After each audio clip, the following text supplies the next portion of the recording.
సభకు నమస్కారాలు. వేదికను అలంకరించిన వివిధ రాజకీయ పార్టీల నాయకులు, పెద్దలు, మన విద్యార్థి యువజన సంఘాల నాయకులు, ప్రజా సంఘాల నాయకులు, మీడియా మిత్రులు అందరికీ ముందుగా నమస్కారాలు తెలియజేస్తూ, ఇవాళ ఒక ప్రధానమైన అంశం పైన అన్ని రాజకీయ పార్టీలను, ప్రజా సంఘాలను ఒక వేదికపైకి తెచ్చి మరి ఒక పరిరక్షణ కమిటీ వారు గత అనేక మాసాలుగా ఇదే అంశం పైన అన్ని జిల్లాల్లో కూడా ప్రజల్లేకపోతూ ఉన్నారు. మరి చంద్రబాబు నాయుడు గారు అధికారానికి రాకముందు వాళ్ళు చాలా స్పష్టంగా చెప్పారు. జగన్మోహన్ రెడ్డి ముఖ్యమంత్రిగా ఉన్నప్పుడు వారు చెప్పింది ఏమంటే, జీవో నంబర్ 107, 108 ఇచ్చారు. పేద ప్రజల పిల్లలు వాళ్ళు చదువుకోలేరు, ఈ విత్డ్రా చేసుకోవాలి అని ఆనాడు మేము ఎట్టయితే మాట్లాడామో వాళ్ళు అదే మాట్లాడారు.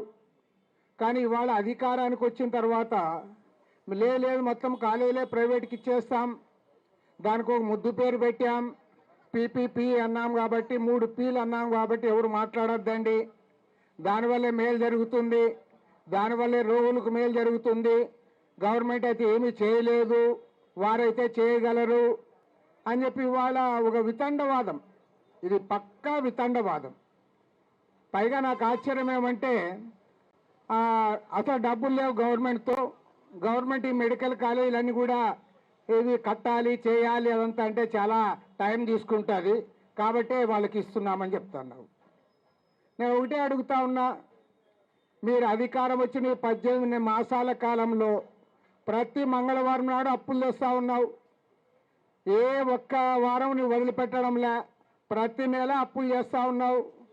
మరి ఇన్ని అప్పులు చేసిన వాడు మెడికల్ కాలేజీల కోసం 3-4 వేల కోట్లు చేయి ఎట్లా చేస్తున్నావు? నువ్వు అందరూ అప్పులు చేస్తూనే ఉన్నావు, అన్నిటికీ అప్పులు చేస్తావు. కానీ మెడికల్ కాలేజీకి మాత్రం నేను అప్పులు చేయను, డబ్బులు లేవు, నేను కట్టను, ప్రైవేట్ వాళ్ళకి ఇస్తాను అంటే ఇంతకంటే ఘోరమైన విషయం ఇంకొట్టుంది అని అడుగుతా ఉన్నా. ఇవాళ ప్రతి ఒక్కరు కూడా ఆలోచించాలి. ఎందుకంటే చాలా చోట్ల ప్రైవేట్ మెడికల్ కాలేజీలు వచ్చినాయి, మన రాష్ట్రంలో కూడా వచ్చాయి, అదేం పెద్ద మనము వ్యతిరేకించినా వచ్చాయి. కానీ ఈ రకంగా ఎక్కడా రాలే. ఎందుకంటే గవర్నమెంటే ల్యాండ్ ఇస్తుంది, గవర్నమెంటే సగం బిల్డింగ్లు కట్టింది, గవర్నమెంటే 2 ఏళ్ళేమో జీతం ఇస్తారట, 2 ఏళ్ల పాటు వాళ్ళే జీతాలు కూడా గవర్నమెంటే ఇస్తారట, పర్మిషన్లు గవర్నమెంటే తెస్తుంది. నీవే పర్మిషన్లు తెస్తువి, నీవే ల్యాండ్ ఇచ్చావు, నీవే ఉద్యోగాలు ఇస్తా ఉన్నావు, నీవే జీతాలు ఇస్తా ఉన్నావు. ఇప్పుడు ఏమంటావు? మేము నడపం, మాకు చేత కాదు, వాళ్ళైతే బాగా నడుపుతారు అంటావు. వాళ్ళు ఏమి కాలేజీలన్నీ కూడా వాళ్ళ చేతుల్లో పెడితే వాళ్ళే నడుపుకుంటారు. కమిషన్ ఒకటే చెప్పదలుచుకున్నానమ్మ, ఏ రాష్ట్రంలో లేనట్లుగా ఇవాళ ఆంధ్ర రాష్ట్రంలో టోటల్ ప్రైవేటైజేషన్ కార్యక్రమం జరుగుతూ ఉంది. మీరు ఒక్కసారి ఆలోచించండి, భారతదేశంలో ఏ రాష్ట్రంలో లేదు. ప్రైమరీ ఎడ్యుకేషన్ 70% ఇవాళ ప్రైవేట్ వాళ్ళ చేతుల్లో ఉంది ఆంధ్ర రాష్ట్రంలో. ఇంటర్మీడియట్ ఎడ్యుకేషన్ 80% చైతన్య, నారాయణ, నలంద, భాష్యం అంతా వాళ్ళ చేతుల్లో ఉంది, గవర్నమెంట్ చేతుల్లో లేదు. ఇంజనీరింగ్ కాలేజీలు ప్రైవేటే, వాళ్ళకి డబ్బులు ఇచ్చేదేమో గవర్నమెంటు. ఇప్పుడు మెడికల్ కాలేజీలు కూడా వాళ్ళ చేతుల్లోనే పెడతావు. అంటే మొత్తం విద్యారంగాన్ని, వైద్య రంగాన్ని అంతా కూడా ప్రైవేట్కి అప్పచెప్పి మరి చంద్రబాబు నాయుడు గారు ఏం పరిపాలన చేస్తారో నాకైతే అర్థమే కావడంలే. చంద్రబాబు నాయుడు గారి గురించి వాళ్ళు పొగిడే వాళ్ళంతా ఒకటే పొగడతలు. ఆయన చాలా సీనియరు, మేమేం కాదనంలే, బ్రహ్మాండమైన పరిపాలన దక్షుడు. మరి ఎవరిని పరిపాలన చేస్తావు నువ్వు? మొత్తం విద్యారంగాన్ని, వైద్య రంగాన్ని వాళ్ళకి అప్పచెప్పి, విశాఖ ఉక్కు ఫ్యాక్టరీ కూడా ప్రైవేట్కి అప్పచెప్పి, అన్ని ప్రైవేట్ వాళ్ళకి ఇచ్చి పైగా వాళ్ళే బాగా చేస్తారంటే అసలు మీరెందుకు గవర్నమెంట్ అని నేను అడుగుతా ఉన్నా. ఆ గవర్నమెంట్ కూడా ప్రైవేట్ వానికి ఇవ్వండి, వాడు నీకంటే బాగా నడుపుతాడు. గవర్నమెంట్ కూడా ఇచ్చేసాయి, నువ్వు అంత ప్రైవేట్ పని నీకు అంత మోజుంది. పైగా మనకు మంత్రులు ఉన్నారు, మన నారా లోకేష్, సత్యకుమార్, వాళ్ళైతే వాళ్ళు ఏం చెప్తున్నారంటే మనం నడపలేము, ప్రైవేట్ వాళ్ళైతే బాగా నడుపుతారు. నేను వాళ్ళిద్దరికి ఒకటే చెప్తా ఉన్నా, మీరు ఎక్కడో పోనక్కర్లే, నీ నియోజకవర్గంలోనే ఉంది మంగళగిరిలో ఎయిమ్స్ ఎట్లా నడుస్తూ ఉంది? బ్రహ్మాండంగా నడుస్తూ ఉంది. మరి ఎయిమ్స్ ప్రైవేట్ వాళ్ళు నడుపుతా ఉన్నారా, గవర్నమెంట్ నడుపుతా ఉందా? గవర్నమెంటే నడుపుతుంది కదా ఎయిమ్స్. కాబట్టి ఏమన్నా ఒకటే ఎక్కువ, ఎందుకంటే చాలామంది ఉపన్యాసకులు ఉన్నారు. నేను ఏదో విమర్శించాలని విమర్శించడం లేదు, ప్రభుత్వానికి రెండు చెప్తా ఉన్నా. వాళ్ళు ఏమంటే మేము పెన్షన్ ఇస్తున్నాం కదా, ఉచిత బస్సు ఇచ్చాం కదా, లేదా అవి ఇవి అని అవి చెప్పుకుంటా తిరుగుతా అన్నారు. అవి చేస్తా అన్నారు, మేమేం కాదనలే, మీరు చెప్పారు చేస్తా అన్నారు. కానీ ఈ ప్రభుత్వానికి రెండు చెడ్డ అవలక్షణాలు వచ్చినాయి. ఆ రెండు చెడ్డ అవలక్షణాలు ఏమంటే, ఒకటి ప్రైవేటైజేషన్ భూతం పట్టింది నీకు.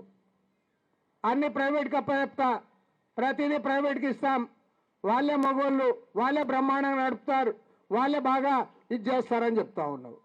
రెండోది ఏమంటే, ఈ ప్రభుత్వానికి ఆ పార్టీకి అసహనం పెరిగిపోయింది. ఎంత అసహనం అంటే ఎవరైనా ఏమన్నా ఒక మాట్లాడితే కూడా సాధించే పరిస్థితిలో లేరు. మన పెద్ద ఆయన ఉన్నాడు వడ్డే శోభనాథేశ్వరరావు గారు, రాష్ట్రంలో ఏ సమస్య వచ్చినా ఆయన స్పందిస్తాడు. ఆయన ఏం కమ్యూనిస్టు కాదు, అయినా మేమంతా గౌరవిస్తాం ఆయన్ని. ఎందుకు? ప్రజల తరఫున మాట్లాడతాడని. నేను ఇవాళ అదే ఆయన ఉన్నాడు కాబట్టి చెప్తాన్నా. మొన్న ఒక ఆయన టీవీలో మాట్లాడుతున్నాడు. ఆయన ఏమంటే, శోభనాథేశ్వరరావు గారు, మీరు 54,000 ఎకరాల ల్యాండ్ ఉంది కదా, మళ్ళీ ఎందుకు తీసుకుంటారు? అది కంప్లీట్ అయినాం కదా, మళ్ళీ తీసుకోవాల్సిందని ఏదో చెప్పాడు. అది నీకు ఇష్టం లేదు, ఇష్టం లేకపోతే పెద్ద ఆయన చెప్పింది కరెక్ట్ కాదు, మేము ఈ రకంగా అభిప్రాయపడతా ఉన్నాం, లేదా ప్రభుత్వం చేసేది ఈ రకంగా మేలు జరుగుతుంది, ప్రజలకు మేలు జరుగుతుంది, రైతులకు మేలు జరుగుతుంది, లేదా రాష్ట్రానికి మేలు జరుగుతుందని చెప్పమంటే అట్లా చెప్పడంలే.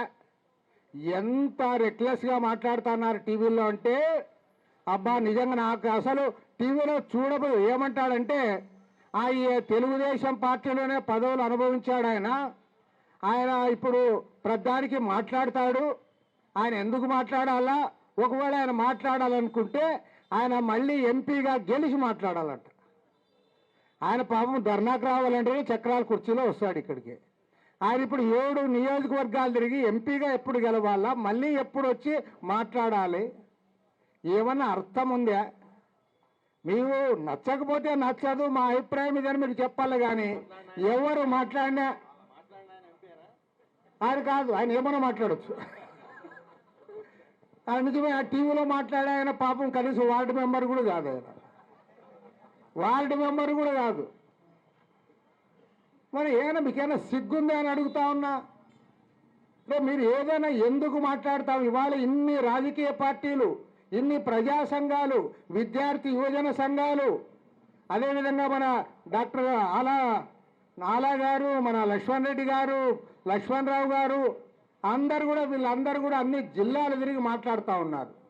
అరే ఇంతమంది ఎందుకు మాట్లాడుతూ ఉన్నారు?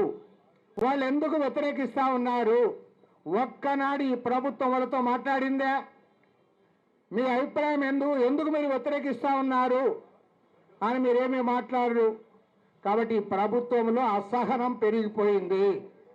ఎవరు మాట్లాడితే వాళ్ళని అవమానించే పద్ధతుల్లో మీరు ఎదురుదాడి చేస్తూ ఉన్నారు. ఫస్ట్ ఆఫ్ ఆల్ ఎదురుదాడి మానుకోండి. మీరు ఎదురుదాడి మానుకోండి. ప్రతిపక్షాలు ఎందుకు చెప్తా ఉన్నాయో, ఏం చెప్తా ఉన్నాయో దానిపైన విచారణ చేయండి. నేను గ్యారంటీ ఒకటి మాత్రం చెప్తా, చంద్రబాబు నాయుడు గారు చాలా గర్వంగా చెప్పుకుంటా ఉన్నారు. కొంతమంది ముఖ్యంగా మొన్న పెట్టుబడులు వచ్చిన తర్వాత ఏ రాష్ట్రానికి ఇన్ని పెట్టుబడులు రాలేదు, ఇక్కడికే వస్తూ ఉన్నాయని చెప్పి ఫుల్ మేకప్ చేస్తా ఉన్నారు. మంచిదే, బూస్టప్ చేస్తా ఉన్నారు. కానీ నేను ఒకటే చెప్తా ఉన్నా, నువ్వు ఎన్ని పెట్టుబడులు వచ్చినా ఏమొచ్చినా మొత్తం ప్రజా ఆస్తులన్నీ కూడా ప్రైవేట్కి అప్పచెప్పిన తర్వాత, విద్యా వైద్య రంగాన్నంతా కూడా ప్రైవేట్కి అప్పచెప్పిన తర్వాత నీ పరిపాలన ఫలితం ఏమిటో చెప్పమని నేను అడుగుతా ఉన్నా. ప్రజలకు ఏం మేలు జరుగుతుందో చెప్పమని అడుగుతా ఉన్నా. నేను ఛాలెంజ్ చేస్తా ఉన్నా, భారతదేశంలో ఏ రాష్ట్రంలోనైనా, ఈవెన్ బీజేపీ అధికారంలో ఉండే రాష్ట్రంలోనైనా, అరే నువ్వు పర్మిషన్ నీవే తెస్తావు, అన్ని నీవే తెచ్చిపెట్టి వాళ్ళకి అప్పచెప్తా ఉంటే దాన్ని అంగీకరించాము, పూర్తిగా వ్యతిరేకిస్తా ఉన్నాము. ఖచ్చితంగా ప్రజా ఉద్యమంగా అందరూ కూడా దీన్ని వ్యతిరేకించాలి. ప్రభుత్వం విఘ్నత ప్రదర్శించి ఇప్పటికైనా వెనక్కు తీసుకోవాలి. వెనక్కు తీసుకోకపోతే నేను మాత్రం గ్యారంటీ చెప్తా, ఇవాళ ఉద్యమం ప్రారంభమైంది, మళ్ళీ 2029 ఎన్నికల వరకు కూడా ఈ అజెండా ఉంటుంది. ప్రతి ఎన్నికల్లో కూడా ఈ అజెండా ముందుకు వస్తుంది. ప్రభుత్వం విఘ్నత ప్రదర్శించి ఉపసంహరించుకోవాలని డిమాండ్ చేస్తూ ఇవాళ ఈ ఉద్యమ నిర్వాహకులందరూ కూడా మనస్ఫూర్తిగా అభినందిస్తూ సెలవు తీసుకుంటున్నారు.